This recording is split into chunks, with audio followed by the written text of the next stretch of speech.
Bienvenidos a Preguntas y Respuestas con el pastor Carlos Estal. Este es un podcast de Iglesia Vida Cristiana.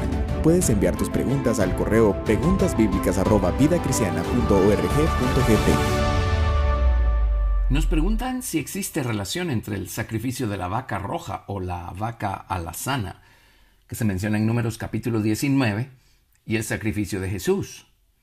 Por supuesto que sí. Todos los sacrificios del Antiguo Testamento nos revelan aspectos, detalles acerca del único sacrificio que hizo Jesucristo para redimirnos a nosotros de pecados. Permítanme leerles Hebreos capítulo 10, del verso 1 al verso 14. Porque la ley, teniendo la sombra de los bienes venideros, no la imagen misma de las cosas, nunca puede, por los mismos sacrificios que se ofrecen continuamente cada año, hacer perfectos a los que se acercan. De otra manera cesarían de ofrecerse, pues, los que tributan este culto. Limpios una vez, no tendrían ya más conciencia de pecado. Pero en estos sacrificios cada año se hace memoria de los pecados, porque la sangre de los toros y de los machos cabríos no puede quitar los pecados. Por lo cual, entrando en el mundo, dice: sacrificio y ofrenda no quisiste, mas me preparaste cuerpo. Holocaustos y expiaciones por el pecado no te agradaron.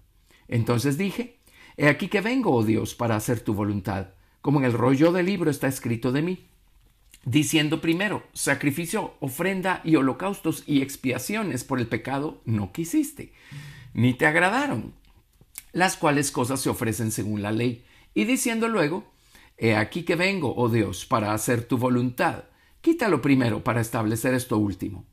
En esa voluntad somos santificados mediante la ofrenda del cuerpo de Jesucristo, hecha una vez y para siempre. Y ciertamente todo sacerdote está día tras día ministrando y ofreciendo muchas veces los mismos sacrificios que nunca pueden quitar los pecados. Pero Cristo, habiendo ofrecido una vez y para siempre un solo sacrificio por los pecados, se ha sentado a la diestra de Dios, de ahí en adelante esperando hasta que sus enemigos sean puestos por estrado de sus pies, porque con una sola ofrenda hizo perfectos para siempre a los santificados. El Señor Jesucristo hizo una sola ofrenda. Esto significa que esa una sola ofrenda que hizo Jesucristo contiene toda la diversidad de ofrendas que nos son descritas en la dispensación del Antiguo Testamento. Es tan amplio, tan extenso, tan grande el ministerio de la sangre de Cristo. Abarca tanto el sacrificio de Cristo que en el Antiguo Testamento un solo tipo de ofrendas no hubiera sido suficiente para dibujar un cuadro completo de todo lo que abarca, de todo lo que opera la sangre preciosa resucitada, la sangre redentora de Jesucristo en la vida del creyente. Así es que esa es la razón por la que en el Antiguo Testamento tenemos todos esos sacrificios, toda esa diversidad, toda esa descripción. La única manera como podemos llegar a tener un cuadro lo suficientemente completo de la profundidad y la amplitud y la altura y la longura del sacrificio de Jesucristo es estudiando esas ofrendas del Antiguo Testamento, estudiando los detalles. Cuando entendemos esos detalles, cuando entendemos esas figuras, entonces podemos entender de manera más completa pues lo que Jesús hizo por nosotros, lo que hoy tenemos a través de Jesús, aquello a lo que seguimos teniendo acceso a través del Señor Jesucristo. Y nuestra gratitud va a ser lo que tiene que ser por el sacrificio que hizo Jesús por nosotros y por haber puesto a nuestra disposición semejante recurso espiritual que se llama su sangre resucitada. Todas las ofrendas del Antiguo Testamento se resumían básicamente en tres grupos, que eran las ofrendas por el pecado, los holocaustos y las ofrendas de paces. Esto nos dice a nosotros que la sangre de Jesucristo opera todas esas diferentes cosas en la vida del creyente. El un solo sacrificio que hizo Cristo hace todas esas cosas al mismo tiempo. En primer lugar, las ofrendas por el pecado eran para cubrir la culpa, para cubrir la falta. Ya leímos en el libro de Hebreos que eso es lo único que podía hacer la sangre de animales. Pero la sangre de los animales no podía quitar el pecado. Por eso fue necesario establecer un nuevo y mejor pacto establecido sobre mejores promesas. La sangre de Cristo no solo cubre el pecado, cubre la culpa, se lleva el pecado, trabaja en el corazón del creyente para convertirlo y transformarlo y quitar de allí el pecado, no solo el efecto, sino la causa también. Las ofrendas por el pecado pues eran para lidiar con la culpa que producía o que creaba el pecado cometido. Los holocaustos eran para santificar a la persona que estaba ofreciendo estos sacrificios. Así es que la sangre del Señor Jesucristo no solamente nos limpia de culpa, quita el pecado. La sangre del Señor Jesucristo nos santifica, nos consagra, nos dedica, nos aparta para el Señor Jesús. Y las ofrendas de paces eran ofrendas de gratitud. Así es que, y ofrendas de comunión. Así es que la sangre del Señor Jesucristo genera gratitud en nosotros y nos acerca a Dios el Padre de una manera cada vez más completa para poder tener una comunión cada vez más completa con Dios el Padre. De hecho, si la ofrenda de las paces y la sangre que se derramaba a través de esas ofrendas era sangre de gratitud, ofrendas de gratitud. Entonces, solo pensemos cuán poderosa es nuestra gratitud. Cuando damos gracias, estamos dándole una ofrenda de paces al Señor. Pero como Él hizo una sola ofrenda que abarca todas estas diferentes y diversas ofrendas del Antiguo Testamento, entonces nuestra gratitud nos hace poner en acción el poder de la sangre. Nos hace echar mano del poder de la sangre. Cuando nosotros nos rendimos, nos santificamos para Dios y le decimos, Señor, aquí estoy, te lo rindo todo. Estamos echando mano, estamos siendo un holocausto. Eso está jalando todo el poder de la sangre para hacerla operar a favor nuestro o para que siga operando a favor nuestro, etcétera. Así es que veamos cuán grandiosa, cuán maravillosa, cuán infinito es el poder de la sangre del Señor Jesucristo. Ahora vámonos específicamente a la ofrenda a la que estamos haciendo alusión aquí a través de la pregunta que nos han hecho. Eso se encuentra en Números capítulo 19. La vaca alazana o la vaca roja o la vaca bermeja. Esta ofrenda era una ofrenda que se hacía y era una provisión que se hacía para las personas que se contaminaban tocando el cadáver de una persona muerta o tocando cosas que habían tocado a un muerto o que habían puesto un cadáver por allí, tocó esas cosas y luego venía la persona y tocaba esas cosas. Por supuesto, en el Antiguo Testamento, esa dispensación en particular, allí todo era textual, literal, todo era físico, tangible. Pero Dios lo tuvo que hacer así porque, pues, ¿de qué otra manera entenderíamos nosotros las cosas intangibles? Y si la gente del Antiguo Testamento hubiera tenido suficiente fe, se les hubieran abierto los ojos del Espíritu y ellos hubieran podido discernir que todo aquello estaba dibujando un cuadro de cosas más altas, de cosas eternas, de cosas espirituales.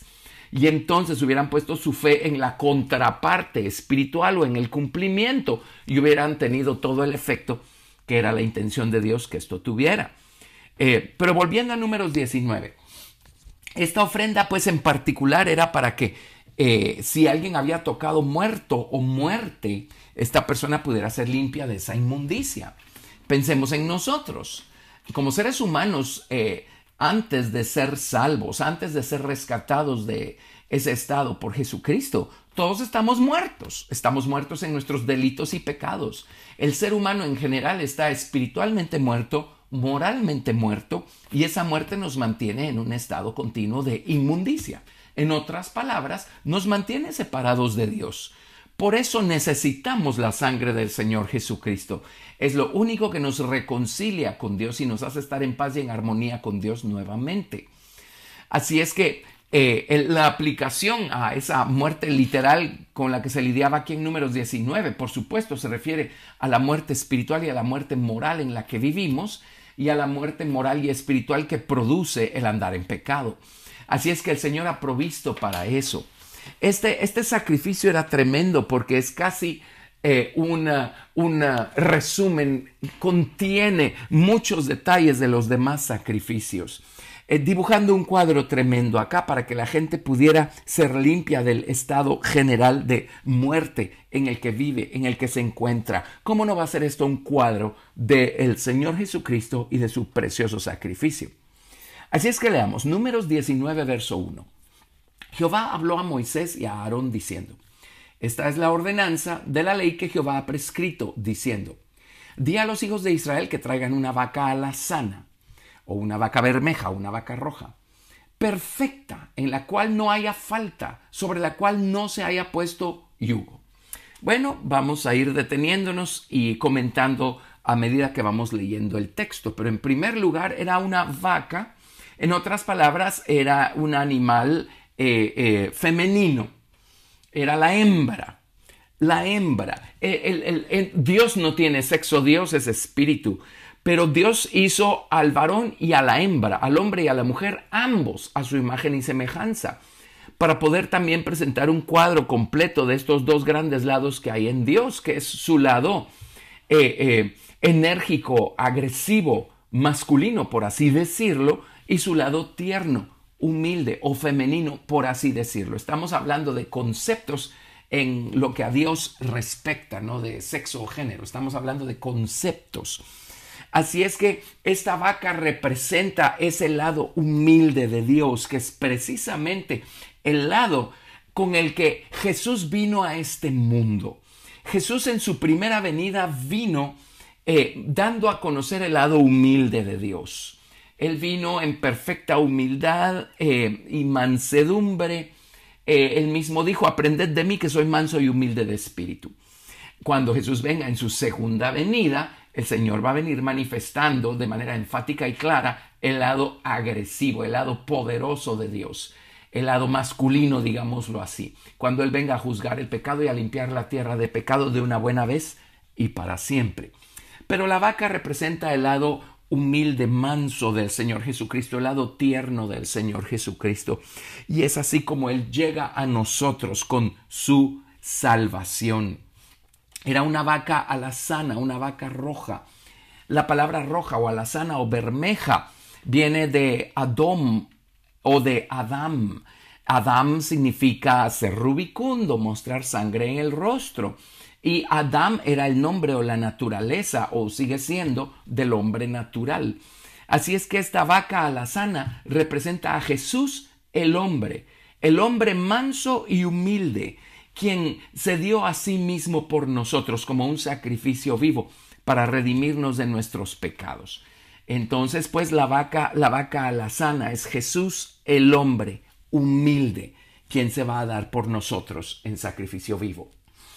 Bueno, dice, una vaca alazana perfecta, en la cual no haya falta. El único que califica para eso es el Señor Jesús. Perfecto, sin falta. Ningún otro hombre califica para eso. Así es que estos animalitos eran un cuadro, o dibujaban. Dios estaba buscando dibujar un cuadro que iba a tener su cumplimiento en la persona de Jesús. Y luego dice: sobre el cual no se haya puesto yugo. Por supuesto, el único yugo que hay que había y hay sobre Jesús es el yugo de la voluntad de Dios el Padre, que es lo que Jesús vino a cumplir en esta tierra. Pero Jesús no llevó y no llevará jamás encima ningún otro yugo. Él no está para hacer la voluntad de nadie más. Él no está para hacer nuestra voluntad. ¿Cuántos de nosotros creemos que Jesús existe para servirnos a nosotros y para hacer lo que nosotros queremos? Pero así no funciona. Tarde o temprano vamos a descubrir que somos nosotros los que existimos para hacer la voluntad de Dios y para hacer lo que Él quiere. Así es que nadie más puede encajar con este cuadro que Jesús, el hombre humilde. Verso 3, sigo leyendo, Números 19, dice: y la daréis a Eleazar el sacerdote, y él la sacará fuera del campamento y la hará degollar en su presencia. Eleazar aquí pues representa a Dios el Padre, ese sacerdote, ese Melquisedec que no tiene ni principio ni fin de días, quien al final de cuentas presentó o sacrificó a su propio hijo en la cruz del Calvario. Verso 4. Y Eleazar el sacerdote tomará de la sangre con su dedo y rociará hacia la parte delantera del tabernáculo de reunión con la sangre de ella 7 veces.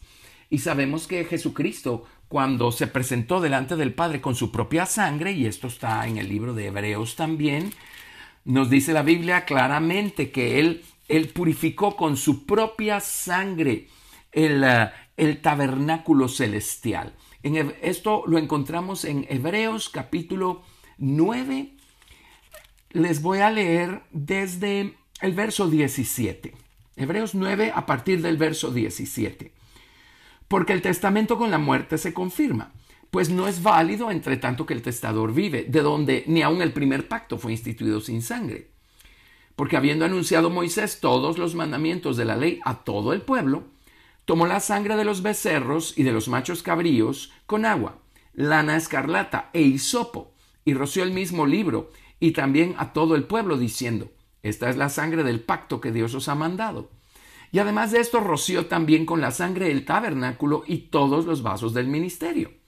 Y casi todo es purificado según la ley con sangre, y sin derramamiento de sangre no se hace remisión. Fue pues necesario que las figuras de las cosas celestiales fuesen purificadas así, pero las cosas celestiales mismas con mejores sacrificios que estos. Porque no entró Cristo en el santuario, hecho de mano, figura del verdadero, sino en el cielo mismo, para presentarse ahora por nosotros ante Dios. Y no para ofrecerse muchas veces, como entra el sumo sacerdote en el lugar santísimo cada año con sangre ajena. Les leo hasta allí. Así es que en el libro de Hebreos, capítulo 9, claramente vemos que, así como las figuras de las cosas celestiales, así le llaman al tabernáculo, fueron purificadas, dice, las cosas celestiales mismas fueron purificadas con la sangre del Señor Jesucristo. Así es que por eso el sacerdote, tomaba la sangre con el dedo y rociaba hacia la parte delantera del tabernáculo de reunión, como un cuadro de cómo Jesucristo con su propia sangre iba a rociar el tabernáculo celestial e iba a dejar un camino de sangre, por así decirlo, para que todos nosotros pudiéramos a través de él entrar al santuario, entrar a la presencia de Dios por medio de la sangre preciosa de Jesús. Les sigo leyendo en Números 19, verso 5. Después de rociar la parte delantera del tabernáculo de reunión con la sangre de ella 7 veces, dice: y hará quemar la vaca ante sus ojos, su cuero y su carne y su sangre con su estiércol hará quemar. Esto nos recuerda el holocausto o la ofrenda del todo quemada, porque en ese caso quemaban todo el animal en el altar. Así es que Jesucristo lo entregó todo su ser, absolutamente todo su ser fue ofrecido en holocausto, en sacrificio, para expiar el pecado de los hombres. Verso 6. Luego tomará el sacerdote madera de cedro e hisopo y escarlata y lo echará en medio del fuego en que arde la vaca. En el caso de este sacrificio en particular, el cedro, el hisopo y la grana eran echados al fuego juntamente con el resto del animal. En muchos otros sacrificios van a notar que primero sacrificaban al animal, obtenían la sangre del animal y entonces la mezclaban con cedro, hisopo y grana y rociaban a la persona que estaba siendo purificada, por ejemplo en el caso de los leprosos. Pero en este caso el cedro, el hisopo y la escarlata iban mezclados con el sacrificio. Ahora el principio sigue siendo el mismo, porque el cedro, la palabra cedro literalmente significa ser tenaz, ser firme, ser fuerte por la tenacidad de sus raíces. Y el cedro representa lo tenaz y lo permanente del perdón que Dios otorga por medio de Jesucristo. Ese es el cedro. Luego el hisopo. El hisopo era una plantita que crecía en las paredes, pequeña, suave, delicada, humilde, y representa el cuidado y la humildad con que la sangre de Cristo nos purifica a nosotros. El Señor tiene el cuidado de aplicarla exactamente donde ésta necesita ser aplicada, y lo hace con humildad, lo hace con tanto amor. En el Salmo 51, verso 7, David dice: purifícame con hisopo, ¿verdad? Y seré limpio. Él conocía este principio. Aplica tu sangre donde necesitas aplicarla. En el caso de David, cuando pecó en contra de Dios, cometiendo adulterio con Betsabé y asesinando a Urías, el Señor viene y dice: Señor, toma ese hisopo y aplica con delicadeza, aplica con el amor y el cuidado de siempre y la humildad de siempre. Señor, tu preciosa sangre exactamente en estos rincones de mi corazón, Señor, con los que yo te he ofendido. El hisopo. Y luego la escarlata.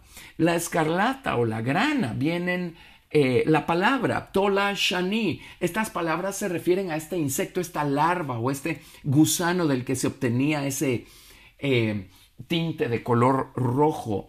El gusano nos habla de devorar. Estos gusanos o estas larvas devoran, donde uno los pone, se lo comen, lo devoran. Van lento pero seguro, acabando con todo lo que encuentran en el camino. Y esto representa el poder de la sangre, el poder que hay en la sangre para devorar todo el pecado que encuentra en nosotros. Cuando el sacrificio de Cristo opera en nuestra vida, porque hemos creído, hemos puesto nuestra fe en el Señor Jesucristo. Así es que se mencionan otros detalles acerca de cómo se manipulaba esto. Y luego en Números capítulo 19 precisamente se especifica que estas cenizas o el producto de este sacrificio era aquello con lo que las personas que habían tocado muerto tenían que ser purificadas. Así es que gracias a Dios que nosotros podemos venir con toda esa muerte espiritual y esa muerte moral que traemos de nacimiento y que vamos aumentando a causa de nuestras malas elecciones. Y traerlo a Jesús y saber que en Jesús vamos a encontrar perdón de pecados, vamos a encontrar redención. Él nos va a salvar de esa muerte espiritual y moral y nos va a dar vida eterna, vida de resurrección y nos va a reconciliar con el Padre. Así es que debemos estudiar todas estas ofrendas que se mencionan en el Antiguo Testamento si queremos tener un cuadro más grande y más completo en nuestra mente de cuán poderosa y maravillosa y de cuánto abarca y de cuántas cosas hace la preciosa sangre del Señor Jesucristo. Esta sangre empezó a operar en nosotros el día de nuestra salvación, pero allí no termina de operar, porque el Señor ahora está buscando perfeccionarnos. El día 1 el Señor nos redimió de la paga del pecado, que es la muerte y el infierno, perdonando nuestros pecados y empezando a trabajar en nuestro corazón para transformarlo. Pero la transformación, la conversión es un proceso. Y en el proceso vamos a ir encontrando detalles, cosas que surgen en nuestros pensamientos y generan emociones y producen acciones que desagradan a Dios, que todavía tienen que ser corregidas o tratadas. Así es que gracias a Dios seguimos contando con la sangre preciosa de Jesucristo para seguir trayéndole esas cosas al Señor y seguir experimentando, ya no para nuestra salvación inicial, sino para nuestro perfeccionamiento, más y más redención por medio de la sangre preciosa del Señor Jesucristo. Gracias por escuchar Preguntas y Respuestas con el pastor Carlos Estal. Si deseas participar, recuerda enviar tu pregunta al correo preguntasbiblicas@vidacristiana.org.gt y no te pierdas el siguiente episodio porque tu pregunta puede ser la siguiente a responder.